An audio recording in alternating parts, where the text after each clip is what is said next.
안녕하세요, 미양철 김명철 수의사입니다. 우엥 밥 좀 주세요. 식탐 넘치는 고양이들에 대한 케어 방법은 정말 많이 알려져 있지만 입 짧고 잘 안 먹는 이 고양이들에 대한 육묘 케어법에 대해서는 정보가 상대적으로 부족한 게 사실입니다. 그래서 육묘 난이도 최상위, 너무나 잘 안 먹는 우리 집 고양이들 어떻게 케어할지 알려드리도록 하겠습니다.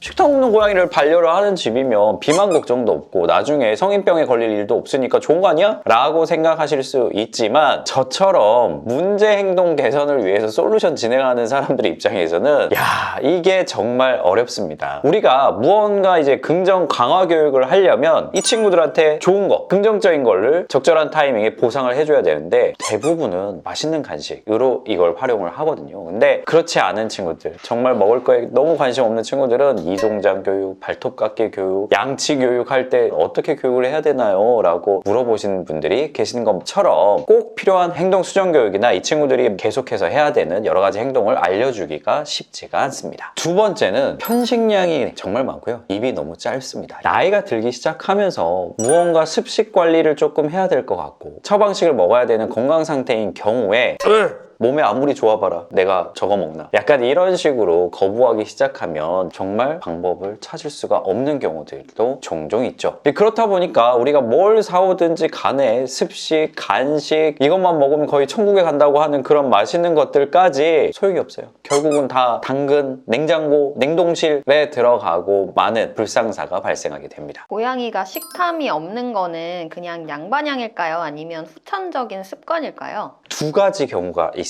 첫 번째는 원래부터 식탐이 없던 친구들인데 이 친구들의 특징은 뭐냐면 성장기일 때 애들이 보통 원래 하루 동안 먹어야 되는 기본 유지 칼로리의 2배 정도를 먹어야 되는데 그때도 깨작거립니다. 이런 친구들은 완전 본투비로 입이 짧은 친구들이고요. 후천적인 친구들이 있습니다. 집사가 고양이를 입 짧은 햇냥이로 만드는 경우죠. 어렸을 때 조금이라도 밥 먹는 속도가 느려진다거나 조금 남기는 것 같은 그런 느낌만 들어도 아유 우리 집 애가 안 먹어서 큰일 날 것 같아, 이런 걱정 때문에 얼른 다 먹기도 전에 야 맛있는 걸로 먹자 하고 다른 사료, 다른 간식으로 바로바로 바꿔주시는 그런 집들입니다. 이렇게 어렸을 때 입맛 버릇을 잘못 들인 경우에는 정말 입이 까다롭고 나중에 냉동실에 먹고 남은 캔들만 가득 쌓이는 경우를 자주 보게 되죠. 그리고 이런 것 때문에도 고민 이야기 하시는 경우를 저는 진짜 많이 봤어요. 다묘 가정인 경우에 한 마리는 식탐이 폭발, 한 마리는 식탐이 너무 없어. 이제 이런 경우가 좀 선천적인 경우죠. 똑같은 방법으로 길렀는데 한 친구는 먹는 거에 너무 관심이 없어서 점점 말라가, 식탐인 애는 맨날 뺏어 먹으니까 살이 점점 쪄요. 그래서 이런 경우에는 분리해서 사료 급여를 하시도록 설명을 드리고요. 그게 아니면 개체별 인식 급식기를 추천드리기도 합니다. 무조건 우리가 먼저 체크해야 되는 게 있어요. 우리 집 고양이가 원래 입이 짧았던 게 아니라 최근 들어서 까탈스럽게 사료를 가리고 간식 위주로만 먹으려고 하고 이런 모습을 보인다라고 하면 단순히 식탐의 영역이 아닙니다. 치아에 어떤 질병이 있다거나 또는 소화기계에 어떤 질병이 생겼다거나 내과적 질환이 생겼을 때 보일 수 있는 것 중에 하나가 고양이들의 식욕 부진이고요. 이 식욕 부진이라는 개념에는 하루에 필요한 칼로리는 다 먹지만 이거를 원래 잘 먹던 사료로 채우지 못하고 계속해서 어떤 간식류 이런 것들로 채우는 경우도 포함이 됩니다. 자, 그리고 한번 먹고 심하게 구토설사 경험이 있는 경우, 그리고 보호자가 계속해서 약을 섞어준 경우, 고양이들의 이게 생존 본능이에요. 이걸 먹으면 내가 탈이 나고 아플 수 있다라는 게 인지가 되기 시작하면서 특정 캔, 특정 짜먹는 간식을 아예 안 먹어버리는 상황으로 갈 수 있으니까요. 이런 부분도 관찰해 주시면 좋겠습니다. 자, 우리 집 고양이가 성장기 친구들인데 내가 조금 덜 먹는 것 같을 때마다 다른 종류의 주식으로 바꿔주면서 케어를 하고 있다면 이거는 제대로 된 제한급식이 아닙니다. 이 말은 뭐냐면 이 친구를 점점 까다롭게 반찬 투정하는 아이로 만드는 것과 비슷한 상황이거든요. 중요한 건 뭐냐면 똑같은 일정 패턴으로 사료와 주식 이런 것들을 제공을 하시고 주었는데 약간 남기거나 좀 천천히 먹는다거나 하는 모습이 보이더라도 나머지 그 안 먹은 것만큼을 다른 종류, 더 맛있을 만한 것 이런 것들로 바로 교체해서 주려고 하지 마십시오. 이게 매일매일 반복되면 될수록 우리 집 고양이는 습식캔 한번 따잖아요. 남아있는 거는 절대 데워줘도 안 먹어요. 이런 고양이가 돼버리거든요. 시간이 지나서 한 끼에 먹어야 되는 양을 조금 남겨놨다고 하더라도 그 남은 양은 치워버리고 나서 다음 끼니 시간이 됐을 때 추가로 챙겨주시는 정도로 관리하셔도 괜찮습니다. 근데 여기서 좀 주의할 게 있어요. 이 고양이가 컨디션이 만약에 조금 안 좋은 상태에서 사료를 자꾸 남기고 있는 건데 계속 치워버린다? 이 친구한테는 오히려 필요한 영양소 공급이 안 되는 상황일 수도 있다는 거에 대해서는 좀 알고 계셔야 되고요. 다른 또 예외 상황이 하나가 있습니다. 앞에서 말씀드렸던 원래부터 정말 진짜 조금씩 먹는 친구들, 단호하게 사료 그릇을 치워버린다 라고 했을 때 오히려 점점 살이 말라가는 모습을 보일 수도 있거든요. 중간중간 체중 체크를 하면서 확인이 필요하고 더 횟수를 여러 차례 쪼개서 최소한 하루에 6번 정도 급여 횟수로 쪼개서 이 교육을 시도해 보시는 걸 추천드립니다. 길고양이들은 먹는 게 거의 생존이랑 직접적으로 닿아 있잖아요. 이런 애들도 편식을 할까요?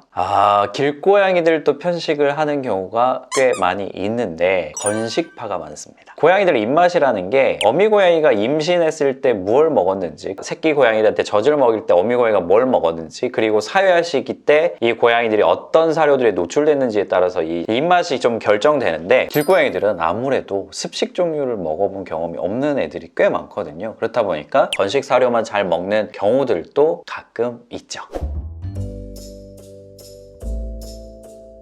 건강상의 문제, 그리고 또는 정서적인 우울증 상태, 이런 것들이 아니라고 하면 기본적인 식욕이 기본 욕구라서 모두가 있다 라고 보시면 됩니다. 그래서 고양이들은 사냥놀이나 보상을 통한 교육을 하고 싶다라고 하시면 최소한 3시간에서 4시간 정도 공복을 유지한 상태에서 교육을 하셔야지 사냥놀이에 대한 반응성도 좋고 간식 보상에 대해서도 적극적인 집중도를 보여줄 수 있으니까요. 꼭 참고해 주시고요. 근데 우리가 걱정하는 것 중에 하나는 이거잖아요. 교육해야 되는데 먹을 걸로 교육이 안 되니까 너무 이거 힘들다, 어렵다 라고 하지만 가장 좋은 최고의 무기가 잃은 건 사실입니다. 하지만 이제 차선의 무기를 활용을 해야 되는데, 사람이 주는 칭찬, 사람이 주는 관심, 스킨십, 이런 것들도 하나하나가 다 보상이 될 수 있기 때문에 하나의 긍정 강화 도구로 활용을 해주시고요. 심지어 어떤 친구들은 사냥놀이 보상, 사냥놀이 너무 좋아하는 친구들도 있거든요. 그런 친구들은 사냥놀이로서 보상을 해주시는 것도 방법이 될 수 있습니다. 결국 고양이 입장에서 잘 먹을 수 있을지 이런 것들을 좀 생각을 하실 필요는 있습니다. 우리 집 애들 입 짧다 라고 말씀을 하시는데 냉장고에서 그냥 남은 캔 꺼내가지고 그대로 주고 안 먹는다고 약간 걱정하시는 경우들도 있긴 하거든요. 근데 저는 이 정도는 우리가 어느 정도 맞춰줘야 되는 부분입니다. 고양이들 먹을 때 후각을 되게 중요시하는 친구들이거든요. 사람 중에서도 찬밥 싫어하는 사람 있죠. 저희 휴머님 같은 경우에는 반찬도 다 데워 드세요. 그것처럼 근데 고양이들은 기본적으로 약간 따뜻해야지 사료에서 충분한 풍미가 나기 때문에 냉장고에서 바로 꺼내서 주지 마시고 어느 정도 따뜻해질 정도로 중탕을 하거나 전자레인지로 데워서 주시는 게 최소한의 조건값이다. 그리고 건사료 종류들 중에서도 사료 모양이 어떻게 생겼는지, 사료 알갱이 크기가 어느 정도 크기인지 이런 것들도 고양이들마다 선호도가 조금 있기 때문에 유독 좋아하는 알갱이 형태가 있다라고 하면 그 정도는 맞춰서 제공하시는 것도 좋습니다. 아직 성장기, 특히나 6개월 미만의 고양이라고 하면 다양한 단백질원을 접할 수 있는 기회를 제공하고 다양한 제형에도 노출시켜주는 것은 좋아요. 전 세계적인 고양이 행동 전문가 중에서는 이 시기에 처방식 사료 같은 것도 몇 알씩 먹어볼 수 있도록 이런 맛도 있구나 라고 느껴볼 수 있도록 제공하는 걸 추천을 하거든요. 다만 주의할 게 있습니다. 이거는 보호자가 주도적으로 이런 것도 한번 먹어볼래? 이런 습식 사료도 있어, 이렇게 제공을 하는 거지, 이 친구가 조금 지겨워하는 것 같으니까 빨리 다른 새로운 걸로 한번 줘볼까? 이런 식으로 너무 예민하게 반응을 하게 되면 이런 고양이는 100% 입 짧은 고양이로 성장하게 되니까요. 이런 부분에 대해서는 꼭 주의하시기 바랍니다. 고양이들이 잘 먹고 잘 지내는 것도 복이고 비만이 안 되는 것도 중요한 부분인데요. 사실 고양이들이 직접 나가서 사료 만들어서 먹는 거 아니지 않습니까? 정말 보호자 하기 나름이니까요. 보호자들이 조금 더 신경 써서 우리 친구들 건강 상태를 잘 지켜주도록 하자고요.